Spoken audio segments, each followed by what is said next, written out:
നമസ്കാരം. 24ന്റെ വാർത്താ പ്രഭാതത്തിലേക്ക് എല്ലാ പ്രേക്ഷകർക്കും സ്വാഗതം. ഇന്ന് ഓഗസ്റ്റ് 6-ാം തീയതി ബുധനാഴ്ചയാണ്. കർക്കടകം 21.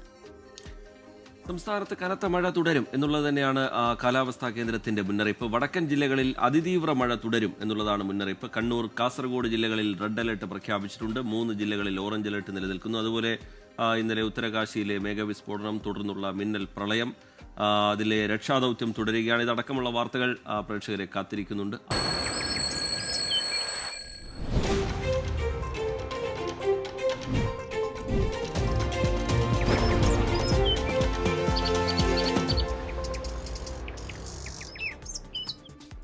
മോർണിംഗ് ന്യൂസ് വിശദമായ റിപ്പോർട്ടുകളിലേക്ക് കടക്കുകയാണ്. അതിതീവ്ര മഴയ്ക്ക് സാധ്യതയുള്ളതിനാൽ കണ്ണൂർ, കാസർഗോഡ് ജില്ലകളിൽ ഇന്ന് റെഡ് അലർട്ട് പ്രഖ്യാപിച്ചു. മലപ്പുറം, കോഴിക്കോട്, വയനാട് ജില്ലകളിൽ ഓറഞ്ച് അലർട്ടും എറണാകുളം, ഇടുക്കി, തൃശൂർ, പാലക്കാട് ജില്ലകളിൽ യെല്ലോ മുന്നറിയിപ്പും നൽകി.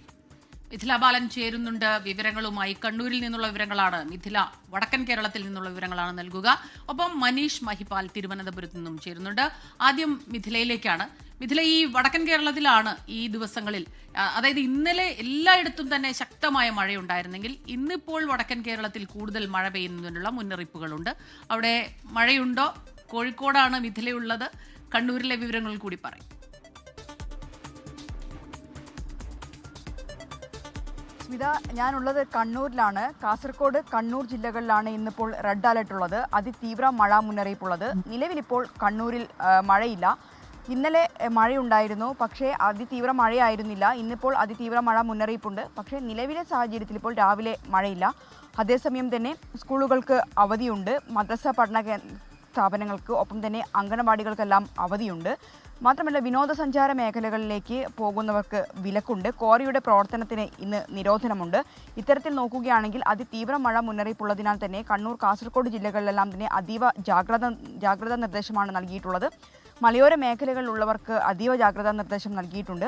ഇനി വടക്കൻ കേരളത്തിൻ്റെ ഒരു പൊതു സാഹചര്യം എടുക്കുകയാണെങ്കിൽ മറ്റ് ജില്ലകളിലും അലേർട്ടുകളുണ്ട്. അതുകൊണ്ട് തന്നെ സമാനമായ ജാഗ്രതാ നിർദ്ദേശം നൽകിയിട്ടുണ്ട് വടക്കൻ കേരളത്തിലുടനീളം. സ്മിത, മിഥില ബാലനാണ് കണ്ണൂരിൽ നിന്ന് വിവരങ്ങളുമായി ചേർന്നത്. കണ്ണൂരിൽ ഇന്ന് റെഡ് അലേർട്ടാണ് പ്രഖ്യാപിച്ചിട്ടുള്ളത്. ഇന്നലെയൊക്കെ തന്നെ നല്ല ശക്തമായ മഴ നമ്മൾ അവിടെ കണ്ടതാണ്.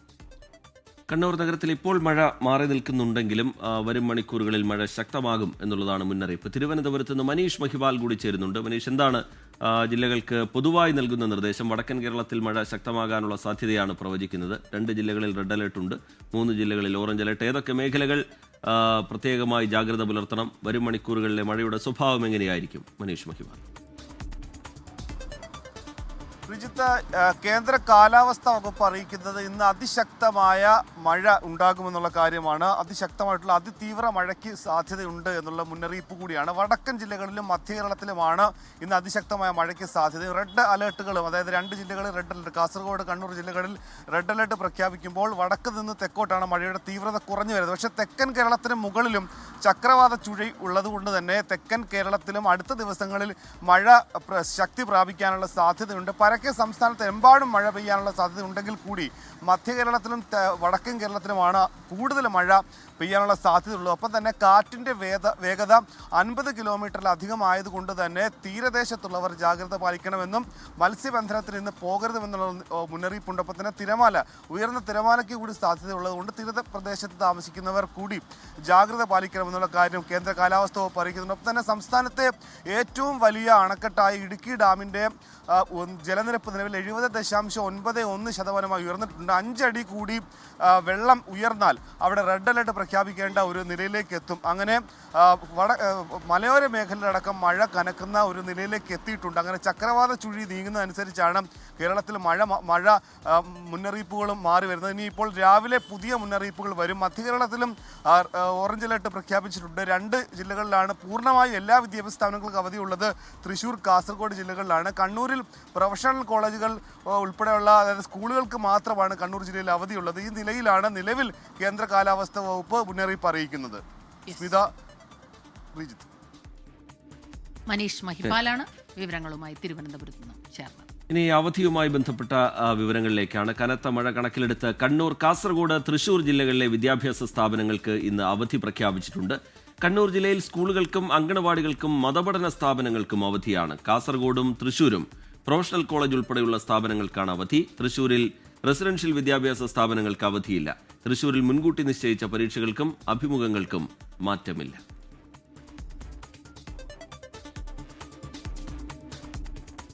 ഉത്തരാഖണ്ഡിലെ മേഘവിസ്ഫോടനത്തിൽ കാണാതായവരെ കണ്ടെത്താനുള്ള രക്ഷാപ്രവർത്തന ദൌത്യം തുടരുകയാണ്. 70ഓളം ആളുകളെയാണ് കാണാതായത്. സൈന്യം, NDRF, SDRF, ITBP തുടങ്ങിയ സേനകൾ ദൌത്യത്തിന് നേതൃത്വം നൽകുന്നു.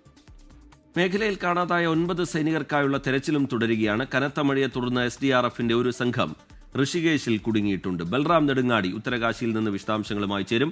ഒപ്പം തന്നെ വിനീത VG ഡൽഹിയിൽ നിന്നും വിശദാംശങ്ങൾ പങ്കുവയ്ക്കും. ബൽറാം നെടുങ്ങാടി ചേരുകയാണ്. Balram, good morning. ഒരു നല്ല പ്രഭാതമല്ല. ഇന്നലെ വന്ന വാർത്തകളെല്ലാം അത്തരത്തിൽ നമ്മളെ വല്ലാതെ ആശങ്കപ്പെടുത്തുന്നുണ്ട്. ഇപ്പോൾ ഈ തെരച്ചിൽ എങ്ങനെ പുരോഗമിക്കുന്നു? ഇപ്പോൾ ലഭ്യമാകുന്ന ഏറ്റവും പുതിയ വിവരങ്ങൾ എന്താണ്? Very good morning Smitha, Rejith. Smitha സൂചിപ്പിച്ച പോലെ തന്നെ ഉത്തരാഖണ്ഡിനെ സംബന്ധിച്ചിടത്തോളം ഇത് ഈ ഒരു പ്രഭാത ബൽറാം നെടുങ്ങാടിയിലേക്ക് അല്പസമയത്തിനകം തന്നെ എത്താം. ചെറിയ ചില സാങ്കേതിക തടസ്സങ്ങളുണ്ട്. അത് പരിഹരിച്ചതിന് ശേഷം ബൽറാം നെടുങ്ങാടിയിലേക്ക് എത്തും. ഉത്തരാഖണ്ഡിലെ മേഘവിസ്ഫോടനത്തിൽ കാണാതായവരെ കണ്ടെത്താനുള്ള രക്ഷാദൌത്യം തുടരുകയാണ്. അപ്രതീക്ഷിതമായുണ്ടായ ദുരന്തം, അതിന്റെ നടുക്കത്തിലാണ് ഉത്തരാഖണ്ഡ് ഉള്ളത്. 70ഓളം പേരെ കാണാതായിട്ടുണ്ട്. സൈന്യത്തിന്റെയും NDRFന്റെയും SDRFന്റെയും ITBPയുടെയും ഒക്കെ നേതൃത്വത്തിൽ സാധ്യമായ എല്ലാ സംവിധാനങ്ങളും ഉപയോഗപ്പെടുത്തി ദുഷ്കരമായ രക്ഷാദൌത്യമാണ്. അത് അവിടെ തുടരുന്നുണ്ട്. കൂടുതൽ സംവിധാനങ്ങൾ ഉപയോഗപ്പെടുത്തിക്കൊണ്ടാണ് അത് നടക്കുന്നത്. നിരവധി കെട്ടിടങ്ങൾ ഒലിച്ചു പോകുന്ന ഭയാനകമായ ദൃശ്യങ്ങൾ ഇന്നലെ നമ്മൾ കണ്ടിരുന്നു. അതിന് പിന്നാലെ അവിടെ രക്ഷാദൌത്യം നടക്കുന്നുണ്ട്. ബൽറാമിലേക്ക് എത്താം. അതിനു മുമ്പ് വിനീത VG കൂടി നമുക്കൊപ്പം ചേരുകയാണ് ഡൽഹിയിൽ നിന്ന് വിശദാംശങ്ങളുമായി. ബൽറാമിലേക്ക് തന്നെ തിരികെ എത്തുകയാണ്. ചെറിയ ചില സാങ്കേതിക പ്രശ്നങ്ങൾ ഉണ്ടായിരുന്നു, അത് പരിഹരിച്ചു എന്നാണ് മനസ്സിലാക്കുന്നത്. ബൽറാം, എങ്ങനെയാണ് രക്ഷാദൌത്യം പുരോഗമിക്കുന്നത്? ഇന്ന് രക്ഷാദൌത്യം ഏത് തരത്തിലായിരിക്കും ബൽറാം? റീജിത്ത്, രക്ഷാദൌത്യം ഇപ്പോഴും ഊർജിതമായി തന്നെ പുരോഗമിക്കുകയാണ്. 300ഓളം പ്രത്യേക ദുരന്ത നിവാരണ വിഭാഗത്തെയും ദേശീയ സംസ്ഥാന ദുരന്ത നിവാരണ വിഭാഗങ്ങളും ഒപ്പം തന്നെ സൈന്യത്തിന്റെയും നേതൃത്വത്തിലാണ് രക്ഷാപ്രവർത്തനം പുരോഗമിച്ചുകൊണ്ടിരിക്കുന്നത്. എന്നാൽ ഈ രക്ഷാപ്രവർത്തനത്തിനുണ്ടാകുന്ന ഏറ്റവും വലിയ വെല്ലുവിളി എന്നുള്ളത് ഉത്തരാഖണ്ഡിലുള്ള ദേശീയ ദുരന്ത നിവാരണ സേനാംഗങ്ങൾക്ക് പുറമെ ഡൽഹിയിൽ നിന്ന് ഉൾപ്പെടെയുള്ള ദേശീയ നിവാരണ സേനാംഗങ്ങളെ ഇവിടേക്ക് നിയോഗിച്ചിരുന്നു. എന്നാൽ അവർക്ക് ഈ പ്രദേശത്ത് എത്തിച്ചേരാൻ പോലും കഴിഞ്ഞിട്ടില്ല എന്നുള്ളതാണ്. കാരണം സമീപ പ്രദേശങ്ങളിലെല്ലാം തന്നെ വലുതും ചെറുതുമായ മണ്ണിടിച്ചിലുകൾ ഉണ്ടായിരിക്കുന്നു. ദേശീയപാത 34 പലയിടത്തായി തടസ്സപ്പെട്ടിരിക്കുന്നതിനാൽ തന്നെ ദേശീയ ദുരന്ത നിവാരണ സേനയുടെ വാഹനങ്ങൾക്ക് പോലും കടന്നുപോകാൻ കഴിയാത്ത സാഹചര്യമുണ്ട്. മഴ അതിശക്തമായി തന്നെ തുടരുകയാണ്. അതുകൊണ്ട് തന്നെ ഈ മണ്ണ് മാറ്റി റോഡ് ഗതാഗത യോഗ്യ വീണ്ടും മണ്ണിടിച്ചിലുണ്ടാകുന്നു. ഇത്തരത്തിൽ വാഹനങ്ങൾ കുടുങ്ങിപ്പോകുന്ന സാഹചര്യത്തെ തുടർന്ന് രക്ഷാപ്രവർത്തകർക്ക് പോലും പ്രദേശത്തേക്ക് എത്തിച്ചേരാൻ കഴിഞ്ഞിട്ടില്ല. പലയിടത്തായി ദേശീയ ദുരന്ത നിവാരണ സേനയുടെ രക്ഷാപ്രവർത്തകർ കുടുങ്ങിക്കിടക്കുന്നുണ്ട്. സമാനമായി തന്നെ മറ്റ് പല വിഭാഗങ്ങളുടെയും വാഹനങ്ങളും കുടുങ്ങിക്കിടക്കുകയാണ് ഉത്തരാഖണ്ഡിൽ ദേശീയപാത 34ലും മറ്റ് റോഡുകളിലുമായി. ഇത് ദുരന്ത നിവാരണ പ്രവർത്തനങ്ങളെ ബാധിച്ചിരിക്കുന്നു. എങ്കിൽ പോലും പ്രദേശത്ത് ഇപ്പോഴും സൈന്യത്തിന്റെ ആദ്യ സംഘം തന്നെ രക്ഷാപ്രവർത്തനം ആരംഭിച്ചിരുന്നു. ഈ മേഖലയിൽ ഇപ്പോൾ ഏതാണ്ട് 90ഓളം പേരെ കാണാതായതായാണ് റിപ്പോർട്ടുകൾ. അതിൽ 12ഓളം സൈനികരും ഉൾപ്പെടുന്നുണ്ട്. ഇവർക്ക് വേണ്ടിയുള്ള തെരച്ചിൽ ഊർജിതമായി തന്നെ പുരോഗമിക്കുകയാണ്. 4 പേരുടെ മരണമാണ് ഇതുവരെയും ഔദ്യോഗികമായി സ്ഥിരീകരിച്ചിരിക്കുന്നത് ഈ അപകടത്തിൽ. എന്നാൽ ഈ അപകടത്തിന്റെ വ്യാപ്തി അതിലും എത്രയോ വലുതാണ് എന്നാണ് ജില്ലാ ഭരണകൂടം തന്നെ അനൌദ്യോഗികമായി കണക്കെടുപ്പുകൾ ഉൾപ്പെടെയുള്ള കാര്യങ്ങൾ ഇതുവരെയും കൃത്യമായ ഒരു ചിത്രം പോലും ലഭിച്ചിട്ടില്ല. കാരണം ആദ്യഘട്ടത്തിൽ ഇത്രത്തോളം വലിയ ഒരു അപകടം നടന്ന ഒരു പശ്ചാത്തലത്തിൽ രക്ഷാപ്രവർത്തനത്തിലാണ് ശ്രദ്ധ കേന്ദ്രീകരിച്ചുകൊണ്ടിരിക്കുന്നത്. ഈ പ്രദേശത്ത് ഒറ്റപ്പെട്ട് കിടക്കുന്ന ആളുകളെ സുരക്ഷിത ഇടങ്ങളിലേക്ക് എത്തിക്കുക, പരിക്കേറ്റവർക്ക് ചികിത്സ ഉറപ്പാക്കുക തുടങ്ങിയ നടപടികളാണ് പുരോഗമിച്ചുകൊണ്ടിരിക്കുന്നത്. മുഖ്യമന്ത്രി പുഷ്കർ സിംഗ് ധാമി രക്ഷാപ്രവർത്തനം അദ്ദേഹം അതാത് സമയം വിലയിരുത്തുന്നുണ്ട്. കൂടാതെ കേന്ദ്ര ആഭ്യന്തരമന്ത്രി അമിത്ഷയും പ്രധാനമന്ത്രി നരേന്ദ്രമോദിയും ഉത്തരാഖണ്ഡ് സർക്കാരിന് എല്ലാ സഹായങ്ങളും വാഗ്ദാനം ചെയ്തിട്ടുണ്ട്. കേന്ദ്ര സംഘവും ഈ നിലവിലെ രക്ഷാപ്രവർത്തനങ്ങൾ വിലയിരുത്തുന്നുണ്ട്. എന്തായാലും രക്ഷാപ്രവർത്തനങ്ങൾ ഇപ്പോഴും ഊർജിതമായി തന്നെ പുരോഗമിക്കുകയാണ്. ദുരന്തത്തിന്റെ യഥാർത്ഥ ചിത്രം ഇനിയും പുറത്തുവരാനുണ്ട് എന്നാണ് ജില്ലാ ഭരണകൂടം തന്നെ വ്യക്തമാക്കുന്നത്. റിജിത് മിത. ഉത്തരകാശിയിൽ നിന്ന് ബൽറാം നെടുങ്ങാടി വിശദാംശങ്ങൾ പങ്കുവയ്ക്കുകയായിരുന്നു. രക്ഷാദൌത്യം നടക്കുകയാണ്. മണ്ണിനടിയിൽ കുടുങ്ങിക്കിടക്കുന്നവർക്കായി തെരച്ചിൽ നടക്കുന്നു. 90ഓളം പേരെ ഇതുവരെ കാണാനില്ല എന്നുള്ളതാണ് ഏറ്റവും ഒടുവിലായി ലഭ്യമായിരിക്കുന്ന വിവരം. 4 മരണമാണ് ഔദ്യോഗികമായി സ്ഥിരീകരിക്കപ്പെട്ടിരിക്കുന്നത്. ഈ കാണാതായവരിൽ സൈനികരും ഉൾപ്പെടുന്നുണ്ട്. വിനീത VG കൂടി വിവരങ്ങളുമായി ഡൽഹിയിൽ നിന്ന് ചേരുന്നുണ്ട്. വിനീത, കേന്ദ്ര സർക്കാർ സ്ഥിതിഗതികൾ വിലയിരുത്തുന്നുണ്ട്. ഉത്തരാഖണ്ഡ് സർക്കാരുമായി നിരന്തരം ബന്ധപ്പെട്ട് കാര്യങ്ങൾ വിലയിരുത്തുന്നുണ്ട്. എന്താണ് ഡൽഹിയിൽ നിന്ന് പങ്കുവെക്കാൻ കഴിയുന്ന പുതിയ വിവരങ്ങൾ വിനീത?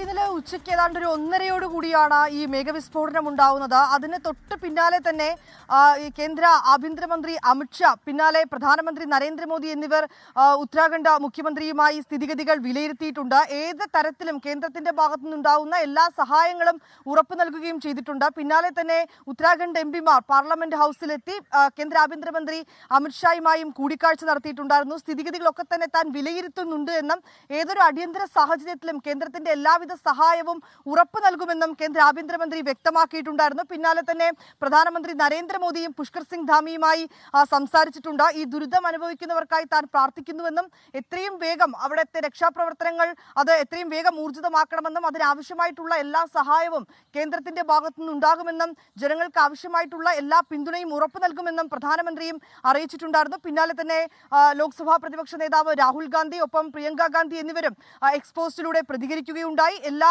ആളുകളും, അതായത് അവരുടെ കോൺഗ്രസ് പ്രവർത്തകരടക്കം ഈ രക്ഷാപ്രവർത്തനത്തിൽ പങ്കുചേരണമെന്നാണ് അറിയിച്ചിട്ടുണ്ടായിരുന്നത്. പിന്നാലെ തന്നെ BJPയും സമാനമായിട്ടുള്ള പ്രവർത്തകർക്ക് ഒരു ആഹ്വാനം നൽകിയിട്ടുണ്ട്. ഈ രക്ഷാപ്രവർത്തനങ്ങളിൽ ഇങ്ങനെ ആവശ്യമായിട്ടുള്ള സഹായം ഉറപ്പു നൽകണമെന്നാണ്. ഇങ്ങനെ അവിടെയുള്ള ഈ പ്രാദേശിക നേതാക്കൾ, പ്രാദേശിക രാഷ്ട്രീയ പാർട്ടികൾ, ഒപ്പം മറ്റ് ജില്ലാ ഭരണകൂടം എന്നിവയുടെയൊക്കെ നേതൃത്വത്തിലാണ് ആദ്യഘട്ടത്തിൽ ഈ രക്ഷാപ്രവർത്തനം പുരോഗമിച്ചിട്ടുണ്ടായിരുന്നത്. ഇപ്പോൾ ഏതാണ്ട് 140ഓളം സൈനികരുടെയും പോലീസിന്റെയും NDRFന്റെയും SDRFന്റെയും ഒക്കെ സംഘങ്ങൾ അവിടെ എത്തി രക്ഷാപ്രവർത്തനം വിവിധ മേഖലകളിൽ ഇപ്പോഴും പുരോഗമിക്കുകയാണ്. നമുക്കറിയാവുന്നതുപോലെ ഈ ടൂറിസത്തിനൊക്കെ വലിയ പ്രാധാന്യമുള്ള മേഖലയാണ്. കഴിഞ്ഞ ദിവസങ്ങളിലേക്കടക്കം നിരവധി ടൂറിസ്റ്റുകളൊക്കെ തന്നെ അവിടെ എത്തിയിട്ടുമുണ്ടായിരുന്നു. അവർ തന്നെയാണ് ഇതിന്റെ ആദ്യ ദൃശ്യങ്ങളൊക്കെ തന്നെ പകർത്തുകയും അത് സോഷ്യൽ മീഡിയയിലൂടെ പങ്കുവെക്കുകയും ഒക്കെ ചെയ്തിട്ടുണ്ടായിരുന്നു. നമുക്കിപ്പോൾ ലഭ്യമായിരിക്കുന്ന കണക്കുകൾ അനുസരിച്ച് ഏതാണ്ട് 130ഓളം ആളുകളെ ഈ രക്ഷപ്പെടുത്തിയെന്നുള്ള കണക്കുകളാണ് നമുക്ക് ലഭ്യമായിരിക്കുന്നത്. ഇപ്പോഴും മേഖലയിൽ രക്ഷാപ്രവർത്തനങ്ങൾ പുരോഗമിക്കുകയാണ്. നമുക്ക് ഇന്നലെ നമ്മുടെ ദൃശ്യങ്ങളിൽ തന്നെ കണ്ടതാണ്, കുത്തൊഴുകി വരുന്ന ജലം ഇങ്ങനെ ഒരു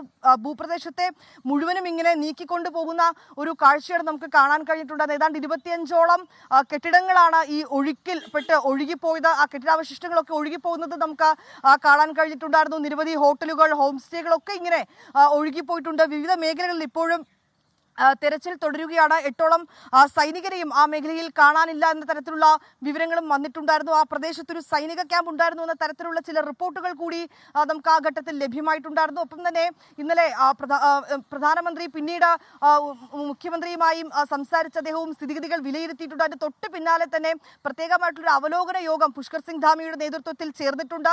വിവിധ മേഖലകൾ കേന്ദ്രീകരിച്ച് കൺട്രോൾ റൂമുകൾ കൂടി ഇപ്പോൾ തുറന്നിരിക്കുകയാണ്. അവിടെ പ്രധാനമായിട്ടുമുള്ള ഹെൽപ്പ് ലൈൻ നമ്പറുകൾ കൂടി പുറപ്പെടുവിച്ചിട്ടുണ്ട്. ഏതൊരു ഘട്ടത്തിലും അടിയന്തര സഹായം ആവശ്യമായിട്ടുണ്ട് എങ്കിൽ ഈ കൺട്രോൾ റൂമുകളുമായി ബന്ധപ്പെടണം എന്നുള്ളത് തന്നെയാണ് പ്രധാനപ്പെട്ട നിർദ്ദേശം. ഒപ്പം ഈ രക്ഷാപ്രവർത്തനങ്ങൾ ഏകോപിപ്പിക്കുന്നതിനും ആവശ്യമായിട്ടുള്ള നിർദ്ദേശങ്ങളും മറ്റും നൽകുന്നതിനുമൊക്കെയായി 3 IPS ഉദ്യോഗസ്ഥരെ കൂടി നിയോഗിച്ചിരിക്കുകയാണ്. ഇവരുടെ കൂടി നേതൃത്വത്തിലാണ് ആ മേഖലകളിൽ രക്ഷാപ്രവർത്തനം പുരോഗമിക്കുന്നത്. ഇപ്പോൾ 4 ജില്ലകളിൽ കൂടി റെഡ് അലേർട്ട് പ്രഖ്യാപിച്ചിരിക്കുന്ന ഒരു പശ്ചാത്തലം കൂടിയുണ്ട്.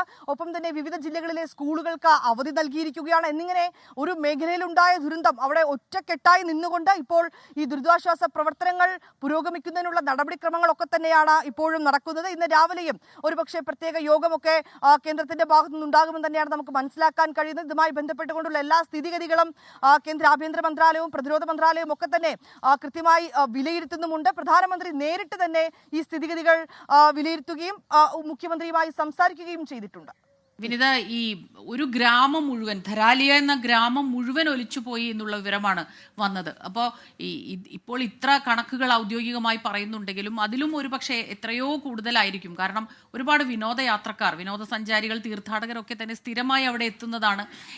ഈ പ്രദേശം ഇത്തരത്തിലുള്ള അപകടങ്ങൾ തീർച്ചയായിട്ടും ഉണ്ടാകുന്നതാണെങ്കിലും ഇതിപ്പോൾ ഇന്നലെയുണ്ടായ ഇരട്ട മേഘവിസ്ഫോടനം അത് തികച്ചും അപ്രതീക്ഷിതമായിരുന്നു. അതിൻ്റെ ഒരു ആഘാതം വലുതാണ്. അപ്പോൾ തീർച്ചയായിട്ടും കേന്ദ്ര സർക്കാരിൻ്റെ ഒരു ഇടപെടൽ അത് ദുരിതാശ്വാസത്തോടൊപ്പം തന്നെ ഈ അപകടത്തിൽ പെട്ടവർക്കുള്ള സഹായങ്ങൾ അവരെ ഏത് രീതിയിലാണ് ചേർത്ത് പിടിക്കുക സർക്കാർ, ഇതെല്ലാം അറിയേണ്ടതുണ്ട്. കേന്ദ്രത്തിന്റെ ഒരു ഇടപെടൽ ആ രീതിയിൽ എന്തായിരിക്കും എന്നുള്ളത് തന്നെയാണ് ഏറ്റവും പ്രധാനമാകുന്നത്. തീർച്ചയായും സ്മിത സൂചിപ്പിച്ചതുപോലെ ഇങ്ങനെ ഒരു ദുരന്തം ഉണ്ടാകുമ്പോൾ അതിന്റെ ആഘാതം അത് എത്രത്തോളം വേദന നൽകുന്നതാണെന്നൊക്കെ നമ്മൾ മുണ്ടക്കൈ ചൂരൽമല ദുരന്തത്തിൽ നേരിട്ട് കണ്ടതാണ്. ഈ ഉത്തരാഖണ്ഡിനെ സംബന്ധിച്ചിടത്തോളവും ഇതാദ്യമായല്ല ആ മേഖലയിൽ ഇത്തരത്തിലേക്കുള്ള മേഘവിസ്ഫോടനങ്ങൾ ഉണ്ടാകുന്നത്. ഇതിനു മുമ്പ് പലതവണ സമാനമായിട്ടുള്ള ദുരന്തങ്ങൾ അവിടെയുള്ള ജനങ്ങൾക്ക് സമാന രീതിയിൽ നേരിടേണ്ടി വന്നൊരു പശ്ചാത്തലം കൂടിയുണ്ട്. ഏതാണെങ്കിലും കേന്ദ്രത്തിന്റെ ഭാഗത്ത് നിന്ന് സ്ഥിതിഗതികളൊക്കെ തന്നെ അവർ വളരെ കൃത്യമായി വിലയിരുത്തുന്നുണ്ട്. കേന്ദ്രത്തിന്റെ ഭാഗത്തു നിന്നുള്ള ഈ രക്ഷാപ്രവർത്തനത്തിനും ദുരിതാശ്വാസ പ്രവർത്തനങ്ങൾക്കും ഒക്കെയായി ഏതൊരു സഹായവും ഉറപ്പ് നൽകുമെന്ന് തന്നെയാണ് പ്രധാനമന്ത്രി അടക്കം വ്യക്തമാക്കിയിരിക്കുന്നത്. സ്മിത സൂചിപ്പിച്ചതുപോലെ ടൂറിസത്തിനൊക്കെ വലിയ സ്വാധീനമുള്ള വലിയ പ്രാധാന്യമുള്ള ഒരു മേഖല തന്നെയാണ് ഈ ഉത്തരകാശിയിലെ ഈ മേഖല. ഈ ധരാലി എന്ന് പറയുന്ന ഒരു ഗ്രാമം അത് പൂർണ്ണമായും ഒലിച്ചു പോകുന്ന ഒരു പശ്ചാത്തലമുണ്ട്. ഏതാണ്ട് 130ഓളം പേരെ രക്ഷപ്പെടുത്തിയെന്നാണ് നമുക്കിപ്പോൾ സർക്കാർ വൃത്തങ്ങളിൽ നിന്നുമൊക്കെ ലഭ്യമാവുന്ന കണക്കുകൾ. 4 മരണം ഇന്നലെ തന്നെ സ്ഥിരീകരിച്ചിട്ടുമുണ്ട്.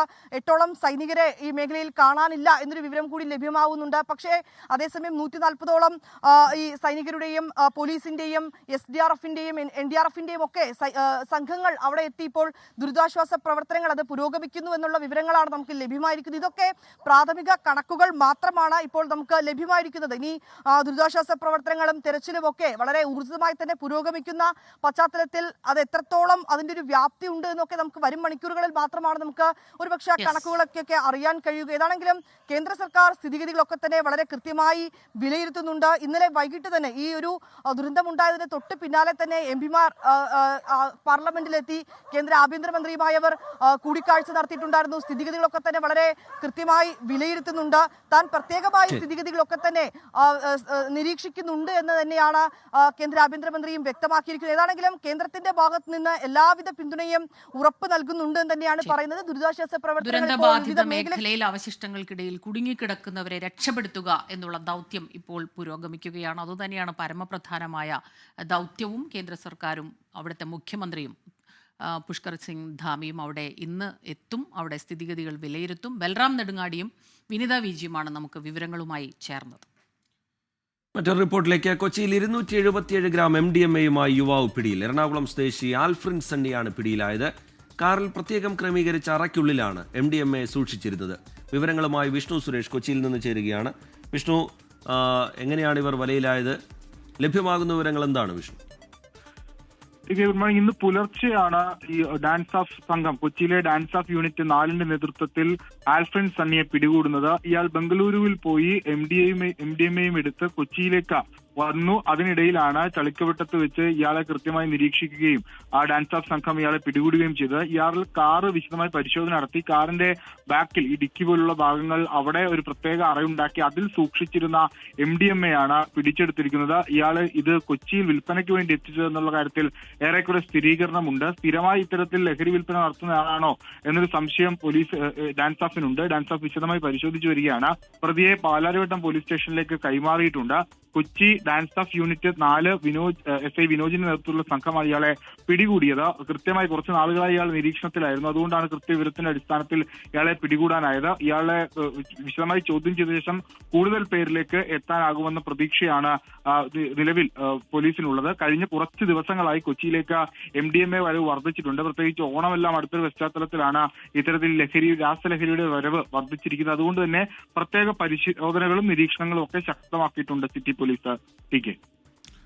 ശരി, വിഷ്ണു സുരേഷ് കൊച്ചിയിൽ നിന്ന് വിശദാംശങ്ങൾ പങ്കുവയ്ക്കുകയായിരുന്നു. 277 ഗ്രാം MDMA-യുമായാണ് യുവാവ് പിടിയിലായത്. കൂടുതൽ പേരിലേക്ക് ഈ കേസുമായി ബന്ധപ്പെട്ട അന്വേഷണം നീളുന്നു എന്നാണ് നമ്മൾ മനസ്സിലാക്കുന്നത്. വിഷ്ണു സുരേഷ് കൊച്ചിയിൽ നിന്ന് വിശദാംശങ്ങൾ പങ്കുവയ്ക്കുകയായിരുന്നു. പ്രധാനപ്പെട്ട മറ്റൊരു വാർത്തയിലേക്കാണ്. ചേർത്തലയിലെ തിരോധാന കേസുകളിൽ DNA പരിശോധനാ ഫലം ഇന്ന് വന്നേക്കും. പ്രതി സെബാസ്റ്റ്യന്റെ നിസ്സഹകരണത്തിൽ വഴിമുട്ടിയ അന്വേഷണത്തിന് സഹായകമാകുന്നതായിരിക്കും ഫലം. ജൈനമ്മ തിരോധാന കേസിനു പിന്നാലെ സെബാസ്റ്റ്യന്റെ വീടിനു പരിസരത്ത് നടത്തിയ പരിശോധനയിൽ കണ്ടെത്തിയ അസ്ഥികളുടെ പരിശോധനാ ഫലം അതാണ് ഇന്ന് ലഭിക്കുക. അശ്വിൻ പാലാഴി ചേർത്തലയിൽ നിന്ന് ഏറ്റവും പുതിയ വിവരങ്ങളുമായി നമുക്കൊപ്പം ചേരുന്നുണ്ട്. അശ്വിൻ, ഇപ്പോഴും ഈ സെബാസ്റ്റ്യന്റെ പങ്കുമായി ബന്ധപ്പെട്ട് ഒരു പ്രധാന തെളിവ് എന്നുള്ള നിലയിലേക്ക് എത്തിച്ചേരാൻ അന്വേഷണ സംഘത്തിന് കഴിഞ്ഞിട്ടില്ല. അതാണ് ഒരു വലിയ പ്രതിസന്ധിയായി നിൽക്കുന്നത്. ചോദ്യം ചെയ്യലിനോടാണെങ്കിൽ പ്രതി സഹകരിക്കുന്നുമില്ല. അതിനിടയിൽ ഇന്ന് DNA പരിശോധനാ ഫലം പുറത്തുവരാൻ പോകുന്നു. ഈ തിരോധാന കേസുകളിൽ ദുരൂഹതകളിൽ ഏറ്റവും നിർണായകമായി മാറാൻ പോകുന്ന ഒരു പരിശോധനാ ഫലമാണത്. എപ്പോഴേക്കും ഫലം അന്വേഷണ സംഘത്തിന് ലഭ്യമാകും? തുടർന്നുള്ള നീക്കങ്ങൾ എങ്ങനെയായിരിക്കും? അശ്വിൻ പാലാഴി. ശ്രീജിത്ത്, കഴിഞ്ഞ മാസം 28-ാം തീയതിയാണ് ഈ ജൈനമ്മ തിരോധാന കേസുമായി ബന്ധപ്പെട്ട് ആദ്യമായി ഈ ക്രൈംബ്രാഞ്ച് സംഘം സെബാസ്റ്റിന്റെ വീട്ടിലെത്തി പരിശോധന നടത്തുന്നത്. ആ പരിശോധനയിലാണ് വീടിന് സമീപത്ത് നിന്ന് വീട്ടിലെ പുരയിടത്തിൽ നിന്ന് ഇത്തരത്തിൽ അസ്ഥികൾ, കത്തിക്കരിച്ച നിലയിലുള്ള അസ്ഥികൾ കണ്ടെത്തുന്നത്. അന്ന് അതിനുശേഷം 2 ദിവസത്തിന് ശേഷമാണ് ഇത് DNA പരിശോധനയ്ക്ക് അയച്ചതും. അതിന്റെ പരിശോധനാ ഫലമാണ് ഇന്ന് ലഭിച്ചേക്കുമെന്നുള്ള പ്രതീക്ഷയുള്ളത്. പരമാവധി ഇന്ന് തന്നെ ഈ DNA പരിശോധനാ ഫലം വേണം എന്നുള്ളൊരു നിർദ്ദേശം, ഒരു അഭ്യർത്ഥന അത് ക്രൈംബ്രാഞ്ച് സംഘം നടത്തിയിട്ടുണ്ട്. കാരണം നാളെ കൂടി മാത്രമേ സെബാസ്റ്റിന്റെ കസ്റ്റഡി കാലാവധി ഉള്ളൂ. അതിന് ഉള്ളിൽ ഈ പരിശോധനാ ഫലം കിട്ടിയാൽ ഒരുപക്ഷെ സെബാസ്റ്റിന്റെ ചോദ്യം ചെയ്യലിൽ കൂടുതൽ ഗുണകരമാകും എന്നുള്ളതാണ് പ്രതീക്ഷ. ഇതുവരെ ഒരു കാര്യവും വിട്ടുപറയാൻ സെബാസ്റ്റ്യൻ തയ്യാറായിട്ടില്ല. ഈ പരിശോധനാ ഫലത്തിൽ സെബാസ്റ്റ്യനുമായി ബന്ധമുണ്ടായിരുന്നു എന്ന് പറയുന്ന 3 സ്ത്രീകളിൽ ആരുടേതെങ്കിലുമാണ് ഈ DNA പരിശോധനാ ഫലം വരുന്ന എന്നെങ്കിൽ അത് വലിയ ഗുണകരമാകും എന്നുള്ളതാണ് അന്വേഷണ സംഘം പറയുന്നത്. നിലവിൽ ജയനമ്മയുടേതാണ് ഈ അസ്ഥി കഷ്ണങ്ങൾ എന്നുള്ള ഒരു സംശയം ആദ്യം ഉണ്ടായിരുന്നു. പക്ഷേ ആ സംശയത്തെ ഇല്ലാതാക്കുന്ന തരത്തിലുള്ള ചില സൂചനകളാണ് പിന്നീട് വന്നത്. ആ അസ്ഥി കഷ്ണങ്ങളിൽ നിന്നും ലഭിച്ച പല്ലുകളുടെ ഭാഗത്ത് നിന്ന് കമ്പിയിട്ട ഒരു പല്ല്, ക്യാപ്പിട്ട ഒരു പല്ല് കൂടി ലഭിച്ചിരുന്നു. അങ്ങനെ ഒരു പല്ല് ജയനമ്മയ്ക്കില്ല എന്ന് കണ്ടെത്തി. മറ്റൊന്ന് ഈ അസ്ഥികളുടെ കാലപ്പഴക്കമാണ്. ഏകദേശം 4 വർഷത്തിലധികം പഴക്കമുണ്ട് എന്നുള്ളതാണ് പ്രാഥമികമായി ഫോറൻസിക് സംഘം നടത്തിയ പരിശോധനയിൽ കണ്ടെത്തിയത്. പക്ഷേ ജയനമ്മയെ കാണാതാകുന്നത് 2024 ഡിസംബറിൽ മാത്രമാണ്. അപ്പോൾ 4 വർഷത്തിലധികം പഴക്കമുള്ള ഈ അസ്ഥി ആരുടേതെന്ന വലിയ സംശയം ഇപ്പോഴും തുടരുകയാണ്. ആ സംശയങ്ങൾക്കെല്ലാം ഉത്തരം നൽകുന്ന ഒരു പരിശോധനാ ഫലമാണ് കാത്തിരിക്കുന്നത്. എന്തായാലും ഈ സംസ്ഥാന ക്രൈംബ്രാഞ്ച് നൽകിയിരിക്കുന്ന അഭ്യർത്ഥന പ്രകാരം DNA പരിശോധനാ ഫലം വേഗത്തിലാക്കിയാൽ മാത്രമേ ഇന്ന് ലഭിക്കുകയുള്ളൂ. അല്ലെങ്കിൽ അത് ഇനിയും വൈകാനുള്ള സാധ്യതകളാണുള്ളത്.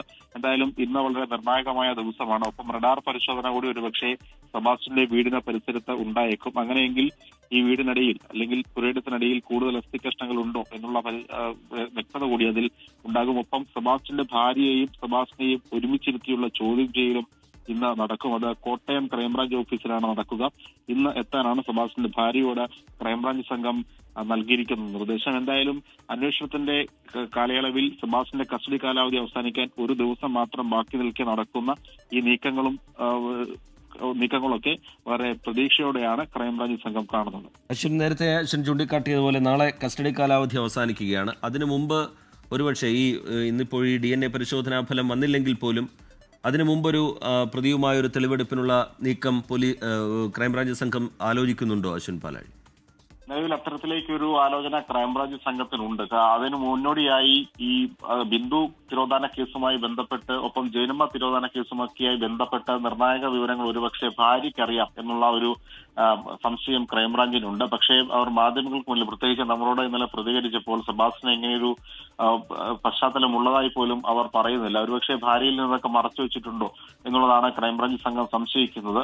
ഒരുപക്ഷെ ഇവരെ ഒരുമിച്ചിരുത്തിയുള്ള ചോദ്യം ചെയ്യലിൽ എന്തെങ്കിലുമൊക്കെ കാര്യങ്ങൾ കിട്ടും എന്നുള്ളതാണ് ക്രൈംബ്രാഞ്ച് സംഘം പ്രതീക്ഷിക്കുന്നത്. അതുകൊണ്ട് തന്നെ ആ ചോദ്യം ചെയ്യലും നിർണായകമാണ്. അതിനുശേഷം ഒരുപക്ഷെ ഈ ചേർത്തലയിലെ ചില സ്ഥലങ്ങളിൽ എത്തിച്ച് തെളിവെടുപ്പ് നടത്താനുള്ള സാധ്യത തള്ളിക്കളയാനാവില്ല. കാരണം ഈ റഡാർ എത്തിയാൽ അത് കേന്ദ്ര സർക്കാരിന്റെ അനുമതിയോടുകൂടി എത്തേണ്ടതാണ്. അനുമതി ലഭിച്ചു എന്നാണ് മനസ്സിലാക്കുന്നത്. ഈ റഡാർ അത് ഗ്രൗണ്ട് പെനിട്രേറ്റിംഗ് റഡാർ എന്നാണ് അതിന്റെ പേര്. ഗ്രൗണ്ടിനടിയിലെ ഭൂമിക്കടിയിലെ അസ്ഥി സാന്നിധ്യം കണ്ടെത്താനുള്ള യന്ത്ര സംവിധാനമാണ്. അത് എത്തിയാൽ അതിന്റെ പരിശോധനയ്ക്ക് സ്വാഭാവികമായും സെബാസ്റ്റ്യനെ ചേർത്തലയിലെ വീട്ടിലേക്ക് എത്തിക്കേണ്ടതുണ്ട്. ഏതൊക്കെ സ്ഥലങ്ങളിൽ പരിശോധിക്കണമെന്ന നിസ്സഹരണത്തിലാണെങ്കിൽ പോലും സെബാസ്റ്റ്യനോട് ചോദിക്കുക എന്നുള്ള നടപടിക്രമമാണ്. അതുകൊണ്ട് തന്നെ അയാളെ ഈ സ്ഥലത്തേക്ക് എത്തിച്ച് തെളിവെടുപ്പ് ഇന്നും തുടരാനുള്ള സാധ്യതയുണ്ട്.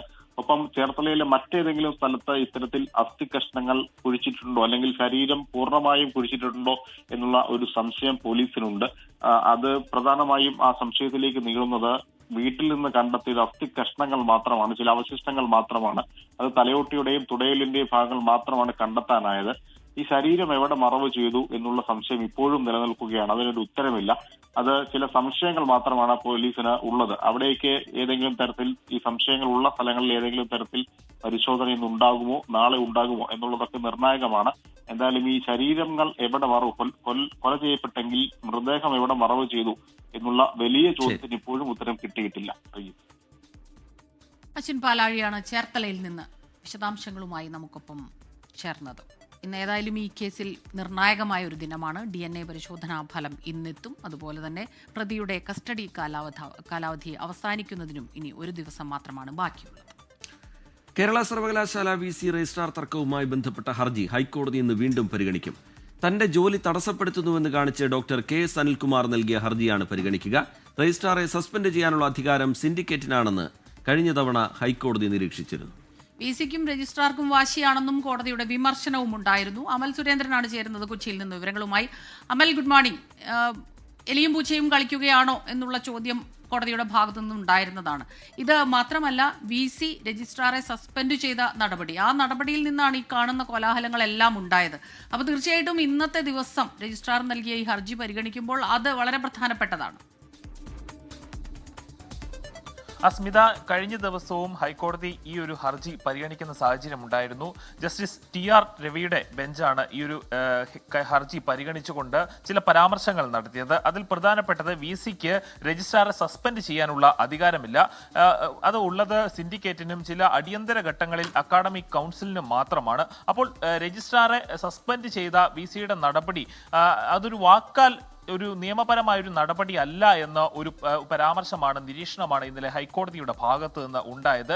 ജൂലൈ 2-ാം തീയതിയാണ് രജിസ്ട്രാറെ സസ്പെൻഡ് ചെയ്തുകൊണ്ടുള്ള VC-യുടെ ഉത്തരവ് വരുന്നതും ഇതേ തുടർന്ന് KS അനിൽകുമാർ ഹൈക്കോടതിയെ സമീപിക്കുന്ന സാഹചര്യവും ഉണ്ടായത്. അതിനുശേഷമുണ്ടായ പല രാഷ്ട്രീയ കോലാഹലങ്ങളും നമുക്കറിയാവുന്നതാണ്. ഈ കേരള സർവകലാശാലയുടെ ഓഡിറ്റോറിയത്തിൽ ഗവർണറുടെ ഒരു പരിപാടി നടക്കുമ്പോൾ അവിടെ ഭാരതാംബയുടെ ചിത്രം പ്രദർശിപ്പിച്ചു എന്നതടക്കം തുടങ്ങിയ ചില രാഷ്ട്രീയ പ്രശ്നങ്ങളെ തുടർന്ന് ഈ ഒരു പരിപാടിക്കുള്ള അനുമതി രജിസ്ട്രാർ റദ്ദാക്കിയതിനെ തുടർന്നാണ് ഇത്തരത്തിലുള്ള ഒരു നടപടി VC-യുടെ ഭാഗത്ത് നിന്ന് ഉണ്ടാകുന്നത്. ഇതേ തുടർന്ന് 2 ചേരികളിലായി VC-ക്കും രജിസ്ട്രാർക്കും വേണ്ടി രാഷ്ട്രീയപരമായിട്ടുള്ള പല മുറവിളികളും ഉണ്ടായതും നമ്മൾ കണ്ടതാണ്. ഏതായാലും കേരള സർവകലാശാല മോഹനൻ കുന്നുമേലിന്റെയും രജിസ്ട്രാറുടെയും തമ്മിലുള്ള പിടിവാശി അത് ഹൈക്കോടതിയുടെ നിരീക്ഷണത്തിൽ പോലും എത്തിയിരിക്കുകയാണ്. രജിസ്ട്രാർക്കും VC-ക്കും പരസ്പരം വാശിയാണ് എന്നൊരു കാര്യമുണ്ട്. ഇതിന്റെ ഭാഗമായിട്ട് VC രജിസ്ട്രാർക്ക് ഫയലുകൾ നൽകരുത് എന്ന് സർവകലാശാലയിലെ ഉദ്യോഗസ്ഥരോട് പറയുന്ന സാഹചര്യം ഉണ്ടായിരുന്നു. അതോടൊപ്പം തന്നെ രജിസ്ട്രാർക്ക് സഞ്ചരിക്കുവാനുള്ള വാഹനം വിട്ടു നൽകരുത് തുടങ്ങിയ തരത്തിലെല്ലാം VC-യുടെ ഭാഗത്ത് നിന്ന് പരാമർശങ്ങൾ ഔദ്യോഗികമായി തന്നെ ഉണ്ടായത് നമ്മൾ കഴിഞ്ഞ ദിവസങ്ങളിലെല്ലാം കണ്ടതാണ്. അങ്ങനെ ഒരു സാഹചര്യത്തിൽ കൂടിയാണ് ഹൈക്കോടതിയിൽ ഇപ്പോൾ ഈ ഒരു ഹർജി വീണ്ടും പരിഗണിക്കാൻ പോകുന്നത്. അപ്പോൾ ഹൈക്കോടതിയുടെ ഭാഗത്ത് നിന്ന് ഈ സസ്പെൻഡ് ചെയ്ത നടപടി റദ്ദാക്കുമോ എന്നത് തന്നെയാണ് ഇനി ഉറ്റുനോക്കുവാനുള്ളത്. സ്മിത. അമൽ സുരേന്ദ്രനാണ് കൊച്ചിയിൽ നിന്ന് വിവരങ്ങൾ നൽകിയത്. കേരളത്തിന്റെ സ്വന്തം പ്രൊഫഷണൽ ഫുട്ബോൾ ലീഗായ സൂപ്പർ ലീഗ് കേരളയിലെ ടീമുകളിൽ നേരിട്ട് ഇടം നേടാൻ താരങ്ങൾക്ക് അവസരമൊരുക്കി സംഘാടകർ. ഓപ്പൺ ട്രയൽസിന്റെ ഭാഗമായി താരങ്ങൾക്ക് ടീമുകളിൽ ഇടം പിടിക്കാം. കേരള ഫുട്ബോളിലെ മറഞ്ഞിരിക്കുന്ന താരങ്ങളെ കണ്ടെത്താനുള്ള ഉദ്യമമാണിതെന്ന് super league Kerala CEO Mathew Joseph 24-നോട് പറഞ്ഞു. അനിൽ വാസുദേവ് തയ്യാറാക്കിയ റിപ്പോർട്ടിലേക്ക്.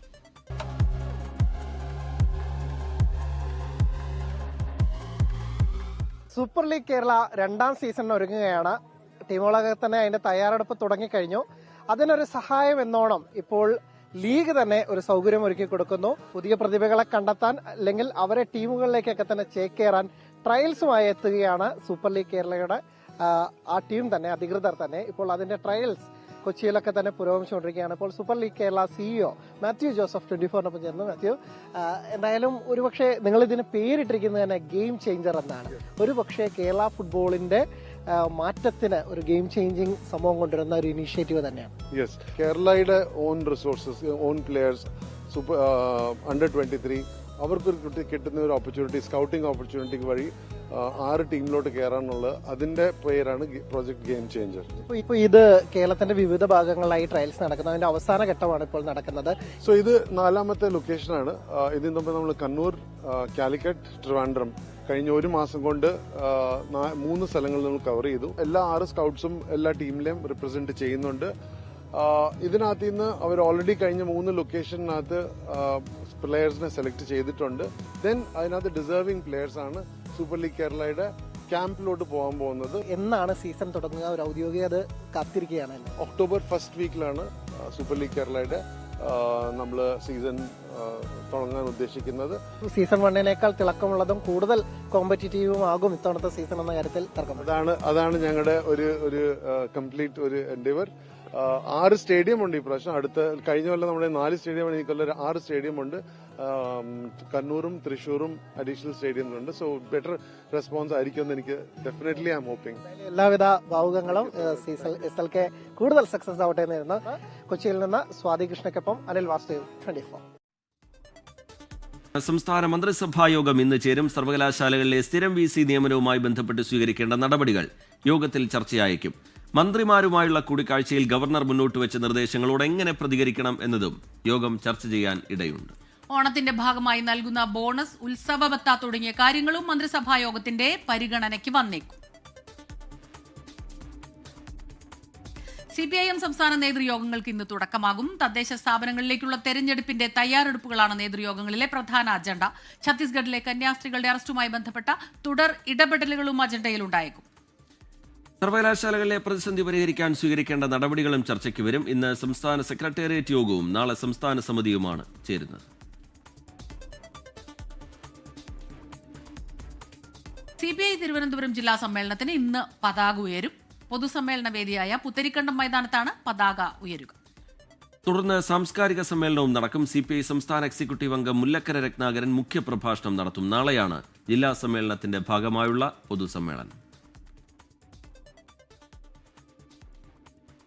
മറ്റൊരു പ്രധാനപ്പെട്ട വാർത്തയിലേക്കാണ്. വിവാദ പരാമർശത്തിൽ സംവിധായകൻ അടൂർ ഗോപാലകൃഷ്ണനെതിരായ പരാതിയിൽ നിയമോപദേശം തേടി പോലീസ്.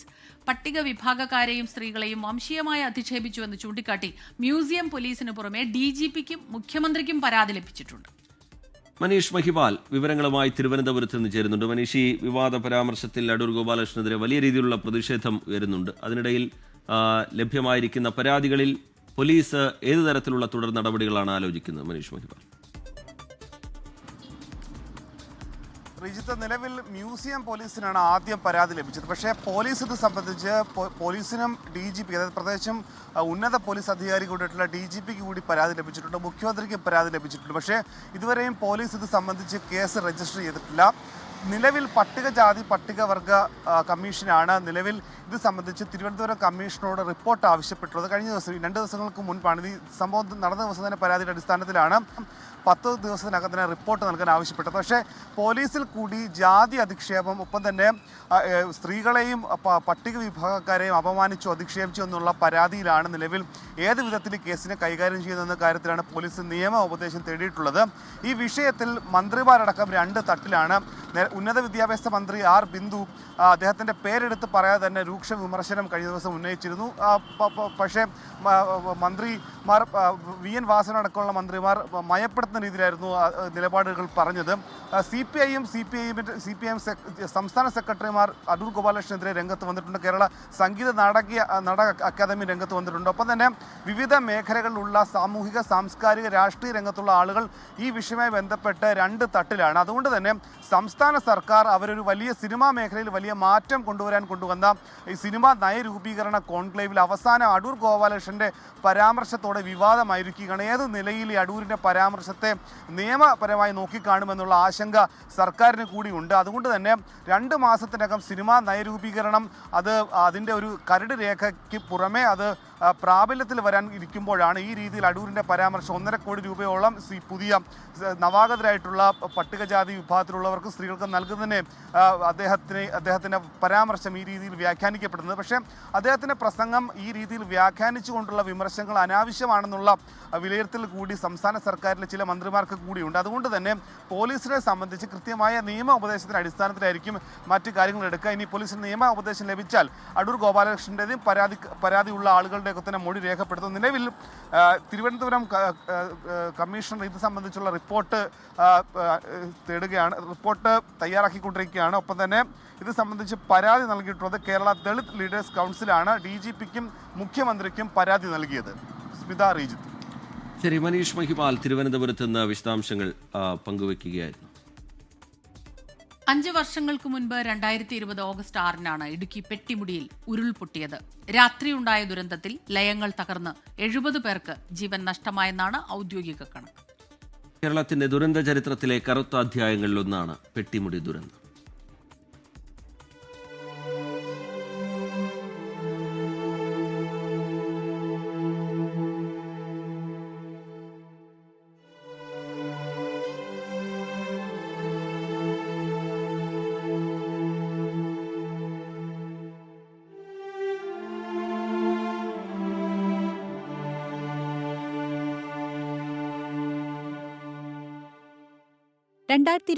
ഓഗസ്റ്റ് 6 കണ്ണൻദേവൻ ഹിൽസ് പ്ലാന്റേഷനിലെ 22 തൊഴിലാളി കുടുംബങ്ങൾ താമസിച്ചിരുന്ന 4 ലയങ്ങളിൽ ഉള്ളവർ പകൽ സമയത്തെ അധ്വാനത്തിനു ശേഷം ഉറക്കത്തിലായിരുന്നു.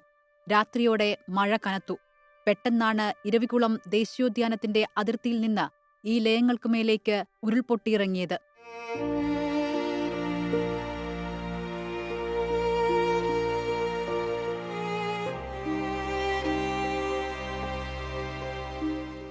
പ്രദേശത്ത് 10 അടി ഉയരത്തിൽ വരെ മണ്ണുമൂടി.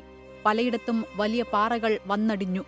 വൈദ്യുതി ബന്ധം നിലച്ചതും മൊബൈൽ ഫോൺ കവറേജ് ഇല്ലാതിരുന്നതും മൂലം ദുരന്തം പുറം ലോകമറിയാൻ വൈകി.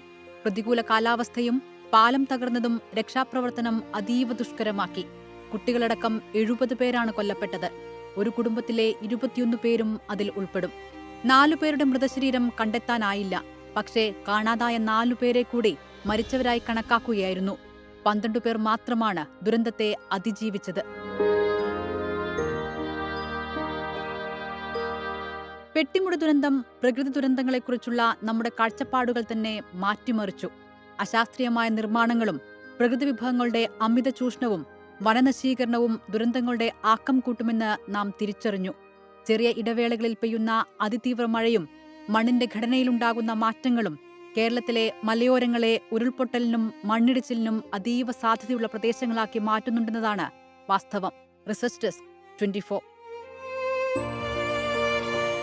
റിസർവ് ബാങ്കിന്റെ ധനനയ പ്രഖ്യാപനം ഇന്ന്. കഴിഞ്ഞ 3 ദിവസമായി നടന്ന ധനക്കമ്മിറ്റി യോഗം രാജ്യത്തെ സാമ്പത്തിക സ്ഥിതി അവലോകനം ചെയ്യും. തുടർച്ചയായ 3 തവണയായി 1% നിരക്കിളവ് നൽകിയ RBI ഇത്തവണ നിരക്ക് നിലനിർത്തിയേക്കുമെന്നാണ് വിലയിരുത്തൽ. ഫെബ്രുവരിയിൽ 6.5% റിപ്പോ നിരക്ക് ജൂൺ ആയപ്പോഴേക്കും 5.5% കുറഞ്ഞു.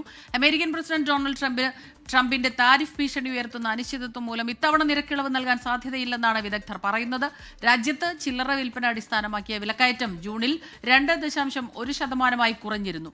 ഇന്നത്തെ വായ്പാ നയത്തിൽ വളർച്ചാ സൂചകങ്ങൾ പുനർനിർണയിക്കും. ബീഹാർ വോട്ടർ പട്ടിക പരിഷ്കരണത്തിൽ ചർച്ച വേണമെന്ന ആവശ്യത്തിൽ ഉറച്ച് പ്രതിപക്ഷം പാർലമെന്റിൽ ഇന്നും പ്രതിഷേധിക്കും. ബീഹാർ SIR സഭയിൽ ചർച്ച ചെയ്യേണ്ടതില്ല എന്ന നിലപാടിലാണ് കേന്ദ്ര സർക്കാർ.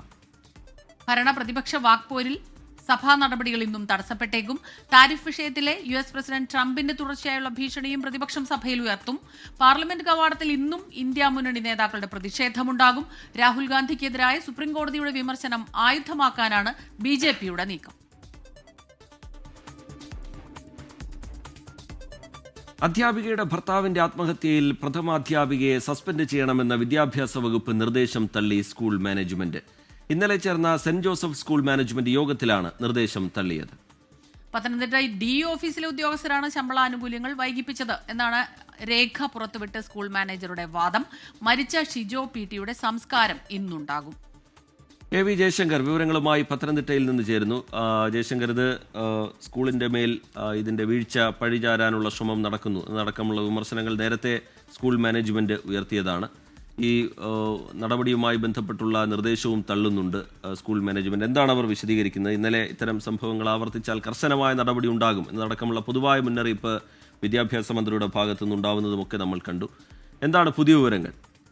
അതായത് ഈ റിജിത്ത് അധ്യാപികയുടെ ഭർത്താവ് ആത്മഹത്യ ചെയ്ത സംഭവത്തിൽ സ്കൂളിലെ പ്രഥമ അധ്യാപികയെ സസ്പെൻഡ് ചെയ്യുമെന്നാണ് വിദ്യാഭ്യാസ വകുപ്പ് എയ്ഡഡ് സ്കൂൾ മാനേജ്മെന്റിന് നൽകിയിരുന്ന നിർദ്ദേശം. എന്തായാലും മാനേജ്മെന്റ് ഈ നിർദ്ദേശം തള്ളുകയാണ്. ഇന്നലെ ചേർന്ന സെന്റ് ജോസഫ് സ്കൂൾ മാനേജ്മെന്റ് യോഗത്തിൽ ഈ ആവശ്യം തള്ളാൻ ഇവർ ഔദ്യോഗികമായി തീരുമാനത്തിലെത്തി. തീരുമാനം സർക്കാരിനെ രേഖാമൂലം തന്നെ അറിയിക്കും. അതായത് പത്തനംതിട്ട DE ഓഫീസിലെ ഉദ്യോഗസ്ഥരാണ് ഈ ശമ്പള ആനുകൂല്യങ്ങൾ വൈകിപ്പിച്ചത് എന്നാണ് ഈ സ്കൂൾ അധികൃതരുടെ ഒരു വാദം. ഇതുമായി ബന്ധപ്പെട്ട രേഖകളും അവരുടെ കയ്യിലുണ്ടെന്ന് അവർ പറയുന്നു.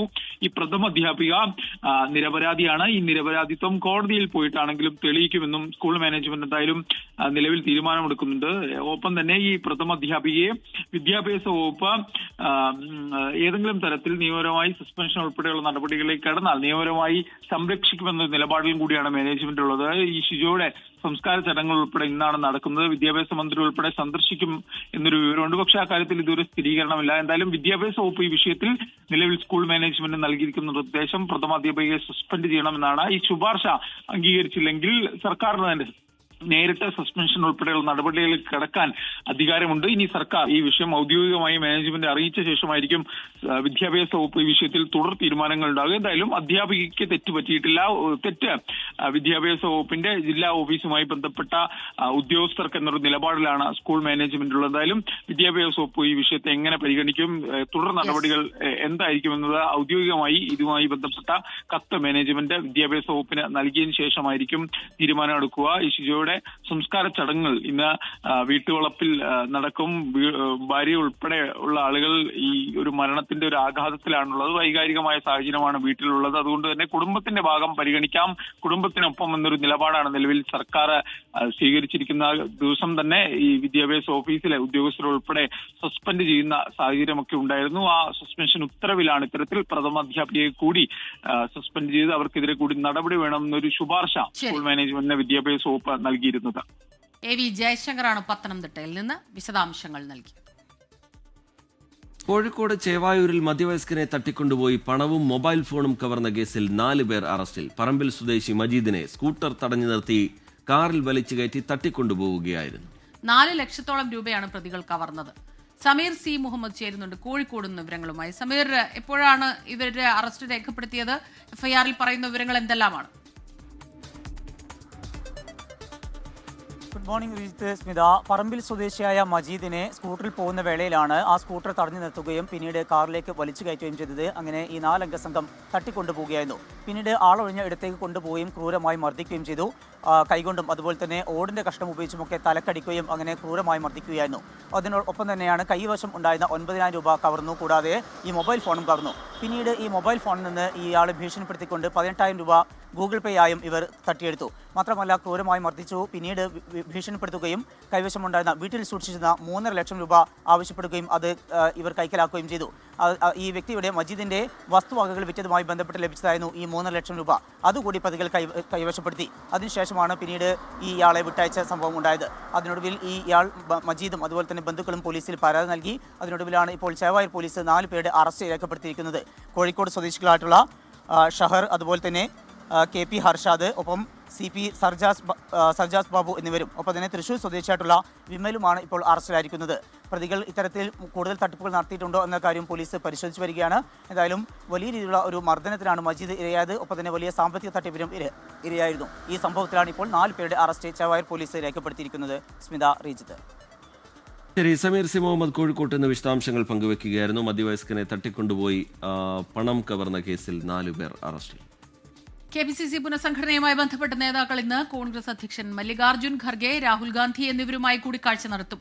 KPCC അധ്യക്ഷൻ സണ്ണി ജോസഫും ദീപാദാസ് മുൻഷിയുമാണ് ചർച്ച നടത്തുക. ദേശീയ നേതൃത്വവുമായി ചർച്ച നടത്തി പുനഃസംഘടനാ പട്ടിക പ്രഖ്യാപിക്കാനാണ് നീക്കം. 9 DCC അധ്യക്ഷന്മാർക്ക് മാറ്റമുണ്ടാകുമെന്നാണ് സൂചന. കണ്ണൂർ DCC അധ്യക്ഷനെ മാറ്റരുതെന്ന് മുൻ KPCC അധ്യക്ഷൻ K സുധാകരൻ ആവശ്യപ്പെട്ടിട്ടുണ്ട്. തൃശൂർ, എറണാകുളം അധ്യക്ഷന്മാർക്കും മാറ്റമുണ്ടാകില്ല. മലപ്പുറം, കോഴിക്കോട് അധ്യക്ഷന്മാരെയും മാറ്റേണ്ടതില്ല എന്നാണ് ഒരു വിഭാഗം നേതാക്കളുടെ അഭിപ്രായം. കേരള തീരത്തെ കപ്പൽ അപകടങ്ങളുമായി ബന്ധപ്പെട്ട ഹർജി ഹൈക്കോടതി ഇന്ന് വീണ്ടും പരിഗണിക്കും. സർക്കാർ നൽകിയ അഡ്മിറാലിറ്റി സ്യൂട്ടാണ് ജസ്റ്റിസ് S ഈശ്വറിന്റെ ബെഞ്ച് പരിഗണിക്കുക. സർക്കാർ ആവശ്യപ്പെട്ട നഷ്ടപരിഹാര തുക നൽകാത്തതിനാൽ MSC കമ്പനിയുടെ ഒരു കപ്പൽ അറസ്റ്റ് ചെയ്തിരുന്നു. 9,531 കോടി രൂപയാണ് നഷ്ടപരിഹാരമായി സർക്കാർ ആവശ്യപ്പെട്ടത്. എന്നാൽ ഇത്രയും വലിയ തുക നൽകാനാകില്ല എന്നാണ് MSC ഷിപ്പിംഗ് കമ്പനിയുടെ നിലപാട്. എത്ര തുക നൽകാനാകുമെന്ന കാര്യത്തിലും കമ്പനി നിലപാട് അറിയിക്കും. കർണാടക ധർമ്മസ്ഥലയിലെ മുൻ ശുചീകരണ തൊഴിലാളിയുടെ വെളിപ്പെടുത്തലിൽ ഇന്നും മണ്ണ് നീക്കിയുള്ള പരിശോധന തുടരും. നിലവിൽ സാക്ഷി കാണിച്ചു കൊടുത്തിട്ടുള്ള അവസാന പോയിന്റായ 13-ാം പോയിന്റിലാകും ഇന്ന് പരിശോധന നടക്കുക. 13-ാം പോയിന്റിലെ പരിശോധന ഇന്ന് പൂർത്തിയാക്കിയാൽ SIT സംഘം ആദ്യഘട്ട റിപ്പോർട്ട് തയ്യാറാക്കാൻ സാധ്യതയുണ്ട്. ഇനിയും നിരവധി സ്പോട്ടുകൾ ഉണ്ടെങ്കിലും ഈ റിപ്പോർട്ട് ചർച്ച ചെയ്തതിന് ശേഷമാകും തുടർ പരിശോധന. 6-ാം നമ്പർ സ്പോട്ടിൽ നിന്ന് മാർക്ക് ചെയ്യാത്ത മറ്റൊരു സ്പോട്ടിൽ നിന്നുമാണ് ഇതുവരെ അസ്ഥികൾ ലഭിച്ചിട്ടുള്ളത്. ഇതിന്റെ ഫോറൻസിക് പരിശോധനാ ഫലം പുറത്തുവരേണ്ടതുണ്ട്.